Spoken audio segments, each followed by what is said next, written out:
पोथी पढ़ी पढ़ी जगमुआ पंडित भयो न कोय, ढाई आखर प्रेम का पढ़े सो पंडित होए। हेलो दोस्तों, कैसे हैं आप लोग। तो आप लोगों के डिमांड पे मैं लेकर के आया हूं आज डीआई का एक मजेदार क्वेश्चन जो कि एसबीआई क्लर्क 2023 के एग्जाम में पूछा गया था। तो सारी चीजें मैं डिस्कस करूंगा इसमें। अगर आप एक बिगिनर हो, बिल्कुल कुछ नहीं आता है, या आपने पहले से पढ़ा भी है, सबको ये सारी चीजें समझ में आएगी। तो चलिए शुरू करते हैं आज का सेशन। तो सबसे पहली चीज, जब भी आप डीआई के क्वेश्चन सॉल्व करते हो, सबसे पहले तीन इंपॉर्टेंट चीजें हैं जिसको ध्यान में रखना है। मैं क्वेश्चन पे भी आऊंगा, बट मैं चाहता हूं उसके पहले कुछ बेसिक चीजें हैं जो मैं आपको बता दूं, उसके बाद हम डायरेक्टली क्वेश्चन पे जंप करेंगे। तो थोड़ा सा पेशेंस रखिए। अगर आपको ये चीजें पता है तो थोड़ा देख लीजिए, और नहीं पता है तो चीजें सीखने की कोशिश कीजिए। हम क्वेश्चन पे आते हैं, ठीक है। चलो, तो मैंने क्या बताया कि कोई भी डीआई का क्वेश्चन सॉल्व करने से पहले तीन चीजें इंपॉर्टेंट होती हैं जो आपको पता होना चाहिए, जिसमें सबसे पहले आता है एवरेज। एवरेज कैसे निकालते हैं ये पता होना चाहिए। दूसरा होता है रेशियो। रेशियो कैसे निकालते हैं ये पता होना चाहिए। और परसेंटेज में तीन टाइप्स होते हैं जो हमें पता होना चाहिए, ठीक है। चलिए तो समझते हैं। सबसे पहले मैं बात कर लेता हूं यहाँ पे एवरेज की। एवरेज क्या होता है? एवरेज का मतलब होता है इक्वल डिस्ट्रीब्यूशन, किसी भी वैल्यू को बराबर पार्ट में बांटना। और वो कैसे निकालते हैं? तो उसके लिए एवरेज का फॉर्मूला होता है sum of observation divided by number of observation. जैसे अगर मैं कोई आपको एक एग्जांपल के थ्रू मैं इस चीज को बता दूं, मैंने आपको बोला सपोज 27, 23, 30, ये तीन नंबर दिए गए हैं। मैंने बोला इसका एवरेज बताओ। तो फॉर्मूला होता है sum of all values divided by number of all values. तो आपको क्या करना है? इसका सम करना है, और सम करने के बाद डिवाइड करना है। किससे डिवाइड करना है? कितने का सम है ये? 3 का, तो आपको 3 से डिवाइड करना है। अगर आप इसको सम करोगे तो ये बना 30 प्लस 30 60, 60 डिवाइडेड बाई 3, यानी कि इसकी वैल्यू हो गई 20। तो बेसिकली ऐसे हम क्या निकालते हैं? एवरेज निकालते हैं, ठीक है। चलिए आगे बढ़ते हैं। अब हम बात कर लेते हैं रेशियो की। रेशियो कैसे निकालते हैं? तो बेसिकली रेशियो का मीनिंग होता है कंपैरिजन। जब भी आप दो या दो से ज्यादा वैल्यूज के बीच में, नंबर्स के बीच में कंपैरिजन करते हो, तो बेसिकली हम उसको उसके शॉर्टेस्ट फॉर्म में ला करके कंपैरिजन करते हैं, तो वो कहलाता है रेशियो।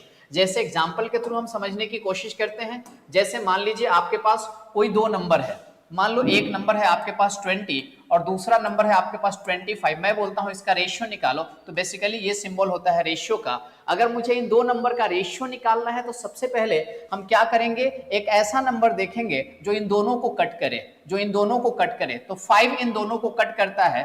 5 के टेबल में ये दोनों नंबर आते हैं, तो 5 का टेबल पढ़ लो।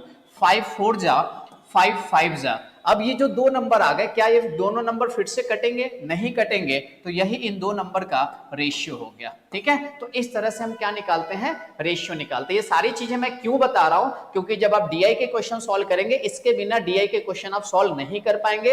ये चीजें आपको जानना जरूरी है, इसलिए मैं चीजें बता रहा हूं, ताकि डीआई का जब क्वेश्चन सॉल्व करेंगे तो आप आराम से चीजें समझ पाएंगे, ठीक है। 5 मार्क्स फिक्स आपको मिलने वाले हैं, तो ध्यान से समझिए चीजों को। नाउ अब जो आते हैं, सबसे इंपॉर्टेंट होता है आपका परसेंटेज। सबसे ज्यादा क्वेश्चन लगभग परसेंटेज से ही पूछे जाते हैं डीआई में। तो इसमें देखो तीन टाइप होते हैं, तीन पैटर्न आप बोल सकते हो। सबसे पहला होता है x is what percentage of y, जहां पे x एंड y क्या है? कोई दो नंबर है, कोई एक नंबर है। यहां पे आप यहाँ पे ऐसे समझिए कि कोई नंबर x है और कोई नंबर y है, और अगर इसमें ये पूछा जाए कि एक नंबर जो x है वो दूसरे नंबर का कितना परसेंट है, पहला नंबर कितना परसेंट है दूसरे नंबर का। जब भी इस तरह की चीजें आपसे पूछी जाती हैं तो हमेशा ध्यान रखिएगा, ऑफ के बाद यहाँ पे y लिखा है, तो आपको ऑफ के बाद जो वैल्यू होती है उसको नीचे रखना होता है। जो बच गया नंबर उसको ऊपर रखोगे और इनटू 100 कर दोगे, और जो आएगा इसको सॉल्व करोगे वही उतना परसेंट हो जाएगा। तो ये हो जाता है x अपॉन y इंटू 100।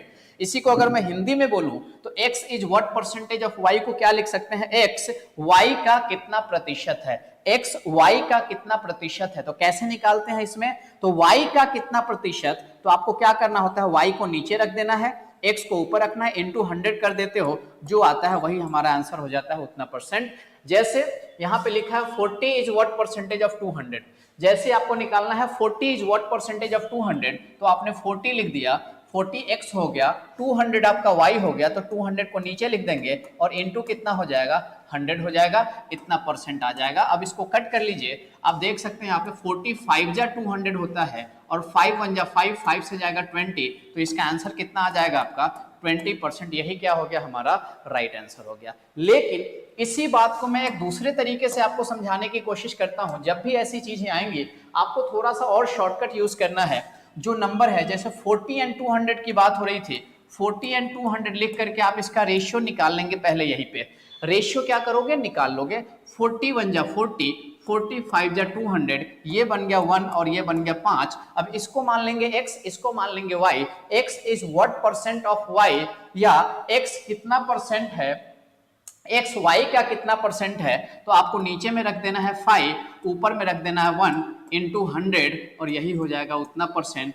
1/5 की वैल्यू होती है 20%, तो ये हो जाएगा आपका 20%।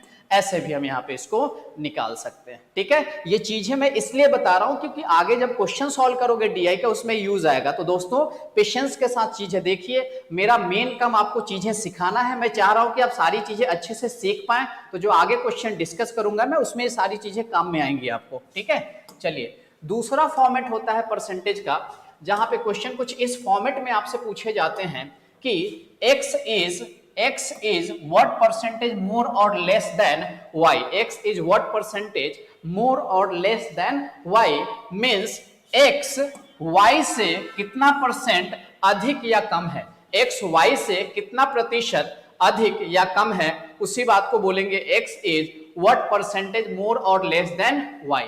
तो जब भी ऐसी चीजें होती हैं तो मैं जो बता रहा हूं यहां पे ध्यान दीजिएगा। एक तो फॉर्मूला हो जाता है कि दोनों नंबर का आप निकाल लेते हो डिफरेंस, यानी कि जो भी नंबर आपको यहाँ पे दिया हुआ है, एक नंबर है x, एक नंबर क्या है आपका, एक नंबर है x, दूसरा नंबर है y, और आपसे पूछा जा रहा है x जो है, x y से कितना परसेंट अधिक या कम है, या इसी को ऐसे बोलोगे x is what percent more और लेस देन y।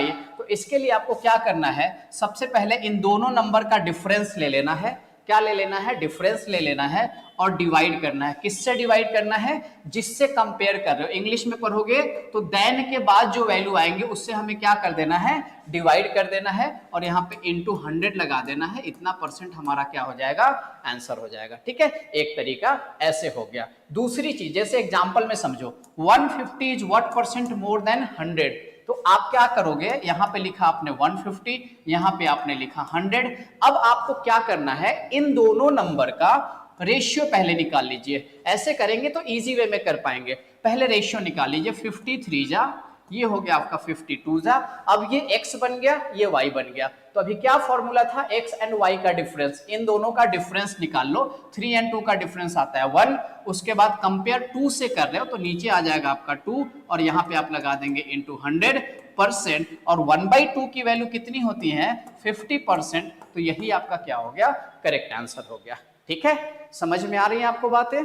ठीक है, चलिए आगे बढ़ते हैं। नेक्स्ट तीसरा होता है यहाँ पे इंक्रीमेंट और डिक्रीमेंट इन वैल्यूज, यानी कि आप इसको बोलते हो परसेंटेज चेंज। कभी भी आपसे परसेंटेज चेंज पूछा जाता है तो फाइनली उसके लिए हमें क्या करना होता है, final value minus initial value upon initial value into 100, या old value minus new value, means new value minus old value upon old value. जैसे देखो ये जो चीजें हैं, जैसे अगर मैं आपको बोलूं, जैसे यहाँ पे एग्जांपल देखो, if the price of a product increases from 20 to 25, 20 से 25 हो जाता है, तो कितने परसेंट का इंक्रीज हुआ। दोस्तों मैं ये सब चीजें आपके लिए इसलिए लिख करके लाया हूं ताकि कम टाइम में मैं ज्यादा से ज्यादा चीजें आपको बता सकूं। अगर मैं इन सब चीजों को लिखने लगूं आपके सामने तो आपका टाइम चला जाएगा, इसलिए मैंने ये सब चीजें पहले से ही नोट किया है ताकि आपका टाइम बचे और कम टाइम में हम ज्यादा से ज्यादा चीजें आपको मैं यहाँ पे बता सकूं। तो यहाँ पे 20 है, यहाँ पे 25 है। आपसे पूछा जा रहा है कि बताओ अगर कोई वैल्यू 20 से 25 हो गया, कोई वैल्यू 20 से 25 हुआ तो कितने परसेंट का इंक्रीज हुआ है, कितने परसेंट का चेंज हुआ है। तो आपका पहले जो वैल्यू था ये था 20 और ये बन गया 25। तो पहले जो था 20 था, यानी कि ये आपका पहले का नंबर है, और ये बन गया यानी कि हमने इसको बोला न्यू नंबर। ये कौन सा नंबर हो गया, नया नंबर, और ये पहले वाला नंबर था, ये कौन सा नंबर था आपका, ओरिजिनल नंबर। तो कैसे निकालते हैं परसेंटेज चेंज, क्या है, new number minus original number. तो न्यू नंबर कितना है आपका 25, ओरिजिनल नंबर कितना है आपका 20, अपॉन नीचे किसको रखना है, ओरिजिनल नंबर कितना आ गया 20, इंटू कितना कर दोगे 100, कितना परसेंट हो गया 25 माइनस 20, ये आता है 5, अपॉन कितना 20, इंटू 100 क्या परसेंट। अब आपने इसको कट कर दिया, 5 से जाएगा 1/4 और 1/4 की वैल्यू होती है डायरेक्टली 25%। या तो डायरेक्टली लिख दो या तो 4 से आप इसको कट करेंगे, 4 से चला जाएगा 25 टाइम्स, तो हमारा आंसर कितना आ जाएगा 25%। तो बेसिकली दोस्तों एवरेज, रेशियो और परसेंटेज जितनी चीजें मैंने बता दिया ये चीजें सफिशिएंट है। अब हम क्वेश्चन पे आते हैं और क्वेश्चन को सॉल्व करने की कोशिश करते हैं। क्वेश्चन काफी मजेदार है, एग्जाम में पूछा गया क्वेश्चन है, तो ऐसे ही क्वेश्चन आपको देखने को मिलेंगे जो भी एसबीआई क्लर्क की एग्जाम होंगे। चलिए तो क्वेश्चन के ऊपर आते हैं। अब आते हैं क्वेश्चन के ऊपर। तो दोस्तों ये क्वेश्चन है आपका एसबीआई क्लर्क में पूछा गया था। चलिए समझने की कोशिश करते हैं क्या क्या चीजें यहाँ पे दी गई हैं, क्या क्या वैल्यूज आपको यहाँ पे दिए गए हैं। तो सबसे पहली चीज अगर आप यहाँ पे देखें तो नीचे दी गई तालिका इंदु और चंदा द्वारा 3 विभिन्न योजनाओं एलआईसी, ईएसआईसी और एनपीएस में किए गए वार्षिक निवेश को दर्शाती है। The table given below shows the yearly investment done by Indu and चंदा इन 3 डिफरेंट स्कीम्स।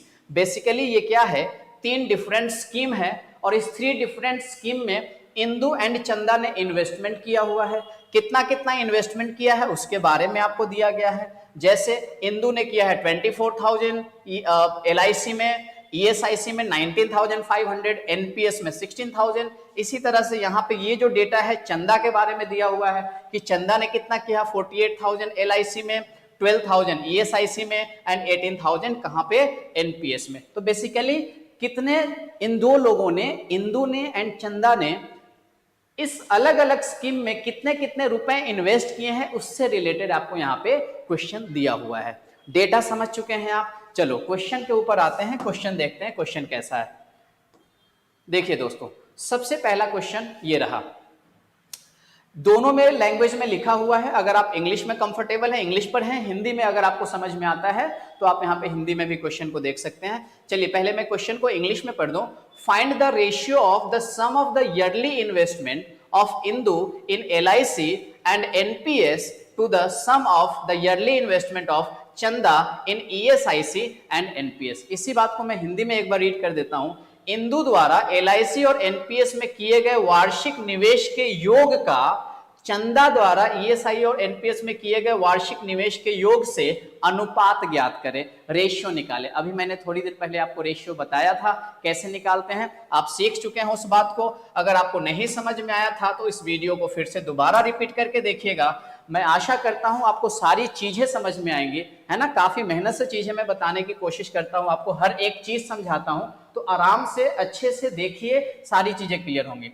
तो हमें रेशियो निकालना था, किसका किसका रेशियो निकालना था यहाँ पे, ratio of the sum of yearly investment of Indu in LIC and NPS, Indu का एलआईसी में और एनपीएस में। तो आप यहाँ पे देखिए दोस्तों, ये इंदु का डेटा है। इंदु का हम किस में देखेंगे, एलआईसी में एंड एनपीएस में। बताइए इंदु का एलआईसी में कितना है, 24,000, कितना है 24,000, एंड एनपीएस में कितना है 16,000। मैं पहले डिटेल में बता रहा हूं, शॉर्टकट में भी देखेंगे। 24,000, 16,000, ये किसका हो गया, इंदु का हो गया। इसको ऐड कर लीजिए, इसकी वैल्यू कितनी हो गई, 24 + 16, ये आ गया आपका 40,000। इसकी वैल्यू कितनी हो गई, 40,000। फिर हमें किसका निकालना था, इसका मुझे रेशियो निकालना है। किसके साथ इसका रेशियो निकालना है, sum of yearly investment of Chanda in ESIC and NPS, चंदा का ईएसआईसी में और एनपीएस में। बताइए चंदा का ईएसआईसी में कितना है, 12,000, चंदा का ईएसआईसी में कितना हुआ 12,000 एंड एनपीएस में कितना हुआ 18,000। दोस्तों देख सकते हैं कितना मजेदार क्वेश्चन है और कितने इजी वे में सॉल्व कर पा रहे हो। इसको ऐड करो, 18,000 + 12,000, इसकी वैल्यू हो गई आपकी 30,000। तो ये दो नंबर आ गए और इसका हमें क्या निकालना है, रेशियो निकालना है। निकाल लीजिए रेशियो, अभी बताया था रेशियो कैसे निकालते हैं। जो भी नंबर कटने वाले होंगे दोनों में, आप उनको कट कर दीजिए, उसको हटा दीजिए। सबसे पहले 4 जीरो यहाँ पे भी है, 4 जीरो यहाँ पे भी है, दोनों में से मैंने 4 जीरो को हटा दिया। इसकी वैल्यू 4 है, इसकी वैल्यू 3 है। आपने क्या बोला, 4:3, यही क्या हो गया, इसका राइट आंसर हो गया। Option number D is the correct answer. बात समझ में आई। इसी बात को शॉर्टकट में कैसे करेंगे, इस चीज को समझने की कोशिश करिए। शॉर्टकट में क्या करना है दोस्तों, जब आप एग्जाम में सॉल्व कर रहे होंगे तो थोड़ा सा अप्रोच हमें चेंज करना है। चेंज क्यों करना है? क्योंकि आपके पास टाइम की कमी होती है, टाइम सफिशिएंट नहीं है, फटाफट क्वेश्चन को सॉल्व करना होता है, तो हमारा दिमाग भी वैसे ही चलना चाहिए। अगर ये क्वेश्चन एग्जाम में सॉल्व कर रहे थे तो सबसे पहली चीज जो आपको यहाँ पे करना था कि बिल्कुल लिखने वाली चीज तो हमें करना ही नहीं था, क्योंकि क्वेश्चन आपके स्क्रीन पे दिया हुआ था। जैसे हमने देखा यहाँ पे इंदु एंड LIC NPS है ना, सम की बात हो रही थी, यहाँ पे सम की बात हो रही थी, तो मैंने यहीं पे ऐड कर लिया कि इंदु का LIC में और NPS में 20 + 60, 24 + 16 ये आ गया 40। मैंने डायरेक्टली केवल 40 लिखा, 40,000 भी नहीं लिखा क्योंकि सारे वैल्यूज 1000 में दिए गए हैं, तो मैंने 40 लिखा।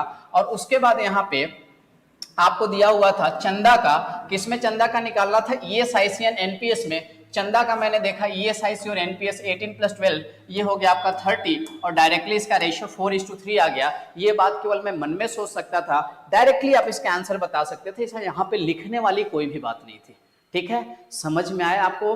अगर चीजें समझ में आ रही है दोस्तों तो इस चैनल को सब्सक्राइब भी कर दीजिए, आप वीडियो को लाइक कीजिए और अपने दोस्तों में शेयर कीजिए। जब आप ऐसा करते हैं तो और भी अच्छे कंटेंट और मोटिवेशन मिलता है, जो अच्छी अच्छी वीडियो आपको बनाने के लिए मीन्स आपके लिए मन करता है कि और अच्छी अच्छी चीजें आपके लिए बनाएं हम। ठीक है, चलिए अगले क्वेश्चन पे आते हैं। देखिए नेक्स्ट क्वेश्चन है, ये भी काफी मजेदार क्वेश्चन है, ढंग से समझना पड़ेगा आपको। यहाँ पे थोड़ा सा परसेंटेज यूज किया गया है। ईयरली इन्वेस्टमेंट ऑफ ज्ञानी इन NPS इज 30% मोर।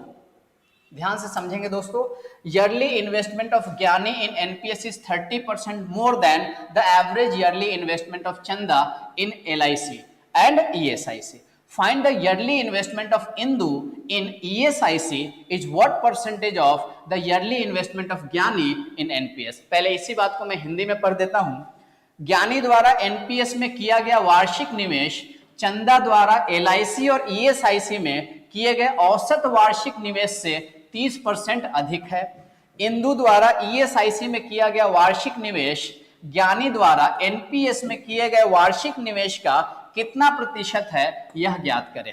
यह हमें यहाँ पे कैलकुलेट करना है। चलिए, तो ज्ञानी द्वारा NPS में किया गया वार्षिक निवेश, ज्ञानी ने जो निवेश किया है, ज्ञानी ने जो निवेश किया है वार्षिक निवेश चंदा द्वारा LIC और ESIC में किए गए औसत वार्षिक निवेश, चंदा द्वारा LIC एंड ESIC में किए गए वार्षिक औसत निवेश से 30% अधिक है। तो पहले हम क्या करेंगे, यहाँ पे चंदा का निकाल लेते हैं। क्या निकाल लेते हैं? चंदा का निकाल लेते हैं कि चंदा द्वारा LIC और ESIC में जो उसने इन्वेस्ट किया है उसका एवरेज कितना है ना? Average yearly investment of Chanda in LIC and ESIC। तो दोस्तों देखिए यहाँ पे चंदा, यहाँ पे चंदा का LIC में कितना है 48,000, ESIC में कितना है 12,000। एवरेज कितना हो जाएगा चंदा का? तो एवरेज कैसे निकालते हैं, अभी थोड़ी देर पहले बताया था मैंने। एवरेज निकालने के लिए जो वैल्यू आपको दिए गए होते हैं उनको आप ऐड करते हैं, और जितने वैल्यू को ऐड करते हैं उतने से आप नीचे में क्या कर देते हैं, डिवाइड कर देते हैं। तो 48,000 + 12,000 इसकी वैल्यू हो जाएंगे 60,000। 60,000 डिवाइडेड बाई कितना आ गया 2। अगर आप इसको 2 से कट कर दोगे तो इसकी वैल्यू कितनी हो गई आपकी 30,000। आपने बोला ये कितना आ गया आपका, ये आ गया 30,000, है ना?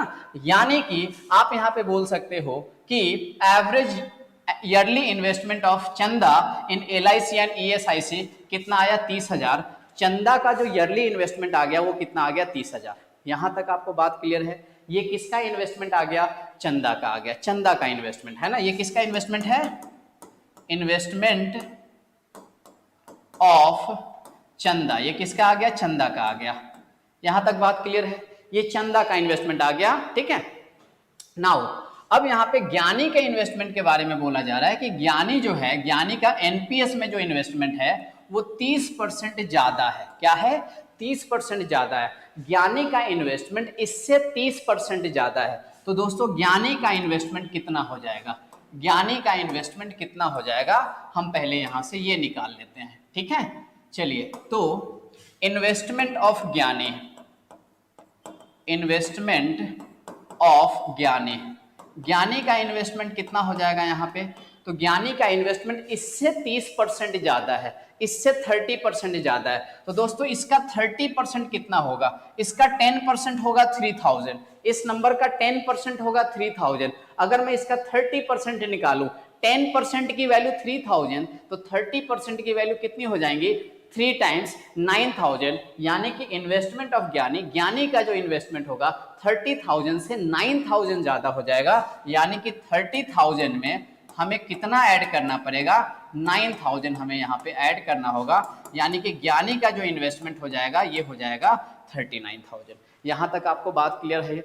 आगे बढ़े हम, चलिए आगे बढ़ते हैं। आगे का क्वेश्चन देखिए, फाइंड द ईयरली इन्वेस्टमेंट, हमें ईयरली इन्वेस्टमेंट निकालना है ऑफ इंदु इन ESIC।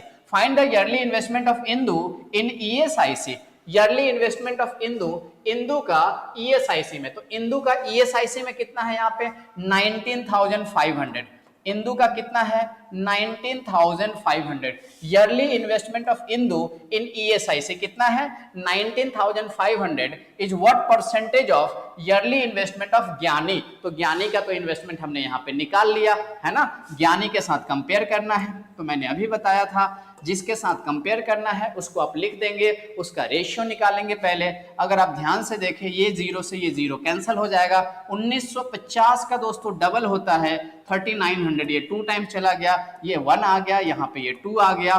तो आपसे पूछा गया था कि this is what percent of this, ये x हो गया, ये y हो गया, x is what percentage of y का फॉर्मेट है, तो यहाँ पे 1/2 और परसेंटेज लग जाएगा इंटू 100 लग जाएगा, तो यहाँ पे ये परसेंटेज में आ जाएगा। 1/2 की वैल्यू हो जाती है कितनी 50%, या तो अगर आप यहाँ पे 2 से इसको कट कर देंगे तो इसकी वैल्यू कितनी आ जाएंगी 50%। So correct answer is 50%।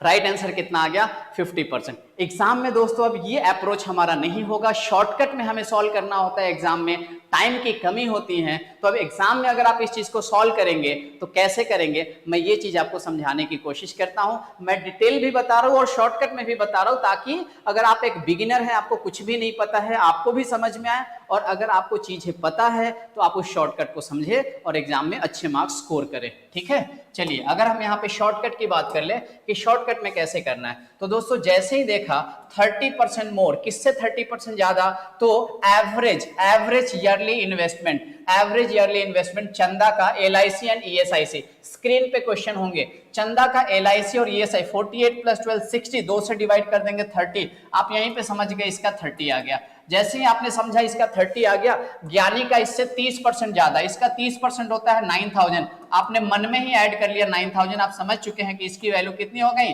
39,000। आपको ये सब चीजें मन में करना है, ये 39,000 आ गया। आप चाहे तो इतना आप लिख सकते हैं अपने रफशीट पे। उसके बाद क्वेश्चन में पूछा गया था yearly investment of Indu in ESIC में इंदु कितना है 19,500 और इसका किसके साथ निकालना था, इसके साथ 39,000। आपने देखा 0 से 0 कैंसल, 19,500 और इसकी वैल्यू हो गई 39,000, तो ये 0 से 0 कैंसल, 1950 का डबल करोगे ये वैल्यू आ गई, ये हो गया 1/2 और 1/2 की वैल्यू होती है 50%। बस इतना ही लिखने की जरूरत थी, ऐसे डिटेल में नहीं लिखना है आपको एग्जाम में, क्योंकि आपके पास टाइम की कमी होती है, टाइम बहुत कम होता है। ठीक है, आगे बढ़े, चलिए कुछ भी डाउट रहे दोस्तों खुल करके पूछना है, कमेंट सेक्शन आपके लिए है, कमेंट कीजिए वहां पे। और अगर आपको लगता है कि आगे किसी और टॉपिक के ऊपर अगर आपको कोई वीडियो चाहिए तो कमेंट सेक्शन में बताइए, मैं उसके ऊपर वीडियो लेकर के आऊंगा, है ना। और इस वीडियो को लाइक भी करते जाइए, अगर आपको लग रहा है कि अच्छे से चीजें हो रही हैं, समझ में आ रहा है, तो वीडियो को लाइक भी कर दीजिए। आ जाइए नेक्स्ट क्वेश्चन के ऊपर। Yearly investment of Bhola in ESIC is, yearly investment of Bhola in ESIC is, दोस्तों थोड़ा सा इस क्वेश्चन में मुझे लग रहा है एरर है, आपको यहाँ पे चेंज करना पड़ेगा, मैं लिख देता हूँ। Yearly investment of Bhola in ESIC is 3/8 कर दीजिए, 3/8 more than the yearly investment of Chanda in LIC। If Bhola invested equal amount in installment, then find the installment of each month for Bhola in ESIC। इसी question को अगर मैं हिंदी में पढ़ूं तो question आपको कुछ इस तरीके से गिवन है, भोला द्वारा ESIC में किया गया वार्षिक निवेश चंदा द्वारा LIC में किए गए वार्षिक निवेश से 3/8 कर दीजिएगा, 3/8 अधिक है। यदि भोला ने समान मासिक किस्तों में निवेश किया है तो ESIC में भोला की प्रत्येक महीने की किस्त ज्ञात करें। भोला जो है एवरी मंथ में कितना किस्त जमा करेगा, ये चीज आपको यहाँ पे पूछा जा रहा है। इतनी सी बात आप समझ पाए। चलिए सॉल्व करते हैं। क्वेश्चन आपको समझा, अब यहाँ पे समझिए कि क्वेश्चन को हम सॉल्व कैसे करेंगे। तो सबसे पहली चीज यहाँ पे ईयरली इन्वेस्टमेंट जो है भोला का ESI में 3/8 मोर देन है किससे, yearly investment of Chanda in LIC। चंदा का LIC में कितना है दोस्तों, 48,000। चंदा का LIC में कितना है, 48,000। तो भोला का कितना इन्वेस्टमेंट है, भोला का इन्वेस्टमेंट कितना है, भोला का इन्वेस्टमेंट इससे 3/8 ज्यादा है। इससे कितना ज्यादा है, 3/8 ज्यादा है। अगर मैं इसका 3/8 निकाल लूं, अगर मैं 3/8 निकाल लूं, आप बोलेंगे 8 6 जा होता है, 8 6 जा होता है, 6 3 जा कितना हुआ, 18,000। यानी कि भोला का इन्वेस्टमेंट 48,000 से कितना ज्यादा हो जाएगा, 18,000 ज्यादा हो जाएगा। कितना ज्यादा हो जाएगा, 18,000। अब आप यहाँ पे ऐड कर लीजिए, 48,000 प्लस 18,000 अगर आप करेंगे, 48 प्लस 2 50, बचा यहाँ पे कितना 16, तो ये हो जाएगा 66,000। कितनी हो गई वैल्यू, 66,000। यानी कि भोला का जो इन्वेस्टमेंट हुआ टोटल, ये कितना आ गया, 66,000।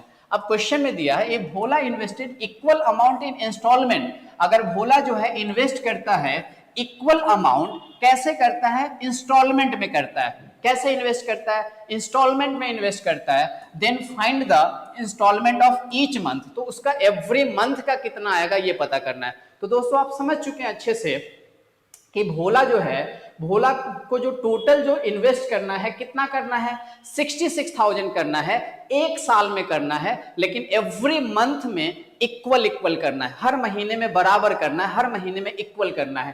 टोटल वो करना चाहता है 66,000, लेकिन एवरी मंथ में इक्वल। तो आप क्या करिएगा, इस 66,000 को 12 से डिवाइड कर दीजिएगा, क्योंकि एक साल में 12 महीने होते हैं, तो 12 से हमने डिवाइड कर दिया। अब जैसे 12 से इसको कट करोगे, 12 5 जा 60, 6 आएगा नीचे में, फिर 0, 12 5 जा 60, और ये 2 0 यहाँ पे आ जाएगा। तो इसका एवरी मंथ का जो इंस्टॉलमेंट रहेगा वो कितना होगा, 5500 होगा। और यही हमारा करेक्ट आंसर हो गया। Option number A is the right answer. इसी बात को अगर आप शॉर्टकट में करेंगे एग्जाम में, शॉर्टकट में इसको कैसे करना है, शॉर्टकट में करने के लिए ये चीजें बिल्कुल भी जरूरत नहीं, हम मन में इन चीजों को कर सकते हैं। मन में कैसे करेंगे, आप यहाँ पे ध्यान दीजिएगा। अगर इस बात को मन में करना है आपको, तो मैं हटा देता हूं इसको। अगर आप इसको मन में सॉल्व करना चाहते हैं, तो आपने देखा, सॉरी यहाँ पे क्वेश्चन भी हट गया, यहाँ पे 3/8 कर दीजिएगा, 3/8 था। तो यहाँ पे आपको दिया हुआ था 3/8 मोर है किससे, yearly investment of Chanda in LIC। तो चंदा का LIC में 48,000, हमने मन में सोच लिया कि इसका 3/8 करेंगे तो ये आता है 18,000। अब ये 48,000 से 18,000 ज्यादा करना है, 48 प्लस 18, ये बन गया आपका 66,000। अब यही 66,000 एवरी मंथ में इक्वली इन्वेस्ट कर रहा है एक साल तक, तो हर महीने में कितना कितना इन्वेस्ट करेगा, इसी को तो आपको 12 से डिवाइड करना था। और 12 से भी डिवाइड करना, तो डिवाइड मत करो, इसको ऐसे सोच लो, 60,000 को आप 12 पार्ट में बांट दो, तो हर महीने में 5,000 आ गया, और 6,000 को 12 पार्ट में बांटोगे तो हर महीने में 200, हर महीने में 500 आ जाएगा। तो कितना हो जाएगा आपका 5,500। तो उसका आंसर कितना बना, 5,500। आपको एग्जाम में ऐसे सोचना था, डिटेल में भी समझना जरूरी है, चीजें समझेंगे तभी आगे करेंगे। लेकिन कैलकुलेशन अगर आप इंप्रूव करते जा रहे हैं डे बाय डे, तो आपकी चीजें आसान हो जाएंगी और इजी वे में आप क्वेश्चन को भी अटेम्प्ट कर पाओगे। ठीक है, चलिए आगे बढ़ते हैं अगले क्वेश्चन पे। ये रहा आपके सामने क्वेश्चन नंबर 4। देखिए दोस्तों, yearly investment of Indu in NPS is what percentage more less than yearly investment of Chanda in LIC। तो yearly investment of Indu in NPS, Indu का NPS में कितना है, आप बोलोगे 16,000 है। कितना है इसका, 16,000 है। is what percent more or less than, what percent more or less than yearly investment of Chanda in LIC। चंदा का LIC में कितना दिया हुआ है, 48,000। कितनी वैल्यू है इसकी यहाँ पे, 48,000। सबसे पहले तो आप यहाँ पे रेशियो निकाल लीजिए, 16 1 जा 16, 16 3 जा, तो अब यहाँ पे एक वैल्यू 1 हो गई, ये 3 हो गया, x1 हो गया, 3 हो गया। टाइप सेकंड याद कीजिए परसेंटेज का, x is what percent more और लेस देन y, जो मैंने शुरू में बताया था। तो क्या करते हैं उस कंडीशन में, इसका डिफरेंस निकाल लेंगे। कंपैरिजन 3 से करना है तो आप 3 से डिवाइड कर देंगे और यहाँ पे इंटू 100 कर देंगे, तो ये परसेंटेज में रिजल्ट आ जाएगा। 1 और 3 का डिफरेंस होता है 2, 2/3 इंटू कितना आ गया 100%। अगर आपको 2/3 की वैल्यू याद है तो डायरेक्टली 2/3 आप यहाँ पे लिख सकते हो। 1/3 होता है 33:1/3%, तो 2/3 की वैल्यू आ जाएंगे 66:2/3%। अगर किसी बच्चों को ये याद नहीं है 2/3 की वैल्यू, तो वो इसको कट करेंगे। 3 से आप कट करोगे 100 को, 33.33 टाइम्स जाएगा और इसको 2 से मल्टीप्लाई करोगे, इसकी वैल्यू आ जाएंगे 66:2/3 या 66.66%। जैसा ऑप्शन रहेगा वैसे यूज करिएगा, यहाँ पे फ्रैक्शन में ही दिया हुआ था। ठीक है, समझ में आ गया आपको? कोई दिक्कत, कोई तकलीफ है ना? चलिए आगे बढ़ते हैं। क्वेश्चन नंबर 5 ये रहा आपके स्क्रीन पे दोस्तों। चलिए, scheme LIC gives the interest of 12%। पहले मैं हिंदी में पढ़ देता हूं। योजना LIC प्रति वर्ष 12% का ब्याज देती है। LIC जो है, योजना LIC जो है एवरी ईयर 12% का ब्याज देती है, और योजना ESIC प्रति वर्ष 15% का ब्याज देती है। एक में 12% का ब्याज मिलता है, एक में 15% का ब्याज मिलता है। इंदु को 1 वर्ष बाद प्राप्त होने वाला ब्याज ज्ञात करे। तो इंदु को 1 साल के बाद कितना ब्याज मिलेगा, आपको यह पूछा जा रहा है। इंग्लिश में देख लीजिए, scheme LIC gives the interest of 12% yearly and scheme ESIC gives a interest of 15% yearly. Find the interest received by Indu after a year. तो इंदु का 1 साल के बाद, इंदु का 1 साल के बाद कितना इंटरेस्ट होगा, ये हमें यहाँ पे कैलकुलेट करना है। चलिए तो देख लीजिए दोस्तों, काफी सिंपल क्वेश्चन है, आप इसको इजी वे में सॉल्व कर सकते हैं। अगर आपको चीजें पता है, परसेंटेज पता है, तो आराम से इसको हम कर सकते हैं। तो आ जाइए यहाँ पे, सबसे पहले हम यहाँ पे देख लेते हैं कि 12% yearly scheme in ESIC and 15%, तो find the interest received by Indu after year. तो इंदु यहाँ पे है ना। अब यहाँ पे आप देख लो 12% ईयरली, LIC गिव्स 12%, तो इंदु को LIC में 12% इंटरेस्ट मिलेगा। इंदु को LIC में 12% इंटरेस्ट मिलेगा। इंदु ने इन्वेस्ट कितना किया था, 24,000। कितना किया था इंदु ने, 24,000। अब इस 24,000 का 12% क्या हो जाएगा, इंटरेस्ट हो जाएगा। कितना परसेंट हो जाएगा, 12% इंटरेस्ट हो जाएगा। दोस्तों इसका 10% हुआ 2400, इसका 10% हुआ 2400, और इसका 1% हुआ 240। 1% 240, तो 2% की वैल्यू हो जाएंगी 480। फिर से देख लो, इसका 10% हुआ कितना, 2400। 10% हुआ 2400, 2% की वैल्यू निकाल लो। 1% है 240, तो 2% की वैल्यू हो गई 480, यानी कि यहां से कितना हो जाएगा 2880, यानी कि 24,000 का 12% जो इंटरेस्ट बना, ये कितना बना, 2880 बना। इसी तरह से हमें यहाँ पे पता करना है 15% कहां पे मिलता है, ESIC में मिलता है। यहां पे कितना है, 19,500 है इंदु का, 19,500 है इंदु का। इसका 15% उसको इंटरेस्ट मिलने वाला है। 15% कैसे निकालिएगा, इसका 10% बना 1950 और 5% ये 10% है, तो इसका आधा कर देंगे, 5% बड़ा 950 और 25, ये बन जाएगा 975। अगर आप इसको ऐड कर देंगे, तो इसको ऐड कर दीजिए, बेसिकली 50 यहाँ पे दे दोगे तो 2000 हो गया, 2925। इसकी वैल्यू कितनी हो जाएगी, 2925 हो गई।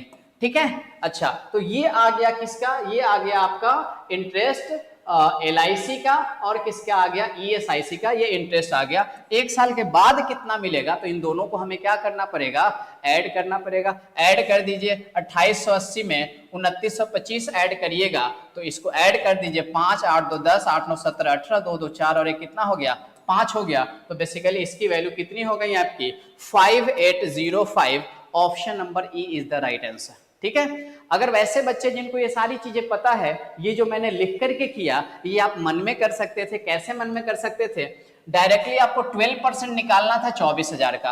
आप इसको ऐसे सोच सकते थे, 1% की वैल्यू होती है 240, 240 है तो 0 समझो, 24 समझो, इसको 12 से मल्टीप्लाई करना था। 24 24 10 या 240, और 240 में हमें कितना ऐड करना था, 48 और ऐड करना था, इसकी वैल्यू हो गई 288। तो ये डायरेक्टली हमने कितना निकाल लिया, ये हमने निकाल लिया 12%। इसी तरह से जब आपको इसका 15% निकालना था, 10% की वैल्यू 1950, मन में ही ऐड कर दिया हमने, 5% उसका आधा हो जाएगा 975, 1950 में 975 ऐड करेंगे, इसकी वैल्यू हो जाएंगी 2925।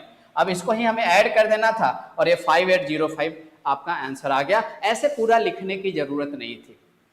मुझे लगता है मेरे प्यारे दोस्तों, मैंने 5 क्वेश्चन आपको समझाए, ये पांचों क्वेश्चन आपको समझ में आए होंगे।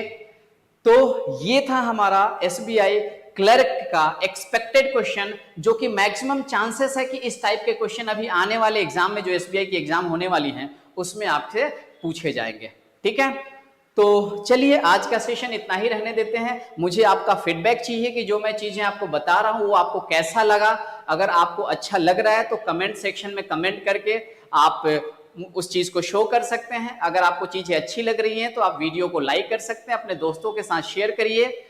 और अगर कोई भी अगला टॉपिक आपकी इच्छा हो, अगर आपको लगता है कि आपको मुझसे पढ़ना है वो, तो आप कमेंट सेक्शन में कमेंट जरूर कीजिए, है ना। और एक और चीज, ये जो चीजें मैंने आपको बताया, इसका पीडीएफ जो है, ये जो पीडीएफ है, मैं आपको टेलीग्राम चैनल पे अपलोड करवा दूंगा। इसका लिंक डिस्क्रिप्शन में दिया हुआ है, आप वहां से जाकर के टेलीग्राम चैनल ज्वाइन भी कर सकते हैं। ठीक है, तो चलिए दोस्तों, मिलते हैं किसी और सेशन में। तब तक bye bye, take care, all the best.